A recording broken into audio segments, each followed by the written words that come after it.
भजन मंडली में आए एक कलाकार ने माँ दुर्गा के पंडाल में सुर लगाते हुए भजन छेड़ा और रण में कूद पड़ी महाकाली। भजन शुरू ही हुआ था कि एकाएक जनता में बैठी एक महिला उठ खड़ी हुई और उसने अपने बालों को घुमाना शुरू कर दिया। नमस्कार दोस्तों, YouTube चैनल जीवन मंथन में आपका स्वागत है।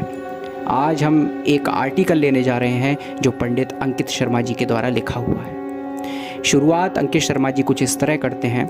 भजन मंडली में आए एक कलाकार ने माँ दुर्गा के पंडाल में सुर लगाते हुए भजन छेड़ा और रण में कूद पड़ी महाकाली। भजन शुरू ही हुआ था कि अचानक जनता में बैठी एक महिला उठ खड़ी हुई और उसने अपने बालों को घुमाना शुरू कर दिया। भजन गा रहे कलाकार ने आंखों के इशारे से ढोलक वादक की तरफ देखा तो एकाएक ढोलक वादक ने भी ढोलक पर जोर लगाना शुरू कर दिया, क्योंकि भजन गायक और ढोलक वादक को पता है कि इस महिला में माता वैसे वैसे बढ़ती जाएंगी जैसे जैसे वो ढोलक पर ताल बढ़ाता चला जाएगा। भजन गा रहे कलाकार ने उसी रिदम में माँ काली का एक और नया सा भजन जोड़ दिया और पूरा माहौल गर्मा उठा। बाल खोलकर स्वांग कर रही महिला की चिल्लाहट और हाथ पैर फेंकने से पूरी जनता का ध्यान उस महिला पर जा अटका। कुछ महिलाएं आपस में गुटरगू करते हुए कहने लगीं, अरे ओ पप्पू की मम्मी, जाको उपवास हतो 9 दिना को, जा पर जा मारे माता प्रसन्न है गई हैं। तभी पास बैठी एक और महिला बोली, हमें तो लगत है माई बड़े क्रोध में हैं, तवई तो कितेक चीख पुकार मचाए रही हैं। जनता में से एक एक करके महिलाएं उठने लगीं और उस महिला के आगे सर झुकाकर पास लगे दरबार में नोट चढ़ाने लगीं। भजन गा रहे कलाकार ने एक सरसरी नज़र नोटों की तरफ मारी और फिर उस महिला की तरफ, और कुछ नए नोटों की उम्मीद में उसने माहौल बनाते हुए भजन बदला, आजा माँ एक बार मेरे घर आजा माँ। यह दृश्य और उस महिला में माँ दुर्गा का आगमन देखकर पंडाल में बैठी पूरी जनता उछल पड़ी और बाल खोलकर चीख पुकार कर रही उस महिला के आगे लोग नतमस्तक होते चले गए। कुछ तो उससे अपनी लड़की की शादी के विषय में प्रश्न कर रहे थे तो कुछ पूछ रहे थे कि पिछले महीने उनके घर चोरी किसने की।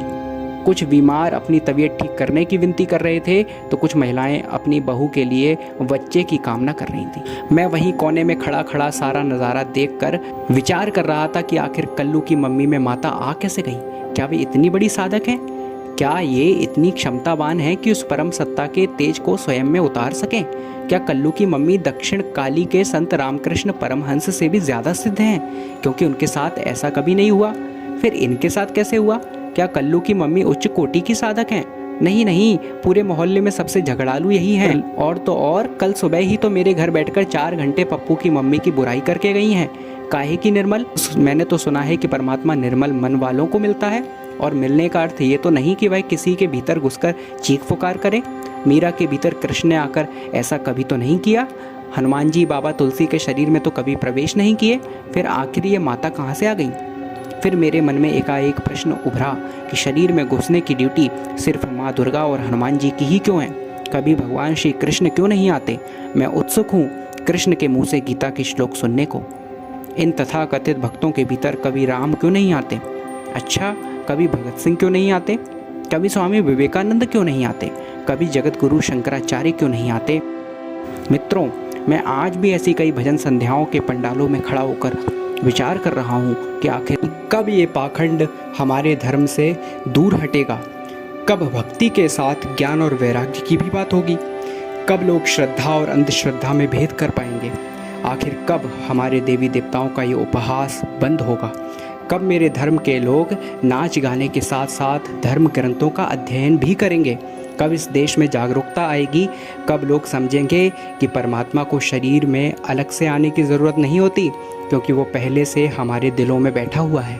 भगवत गीता में कहा है, ईश्वरा सर्वभूतानां हृद्देशे अर्जुन तिष्ठति। हम उस ईश्वर के अंश हैं। ये समस्त संसार में वही तो समाया है। फिर आखिर उसे इस तरह चीख पुकार करने की क्या ज़रूरत है? ईशावास्यमिदं सर्वं यत्किंच जगत्याम जगत। आर्टिकल के अंत में एक निवेदन करते हुए पंडित अंकित शर्मा जी लिखते हैं, कृष्ण गीता में कह गए कि जो धर्म की रक्षा करता है, धर्म उसकी रक्षा करता है।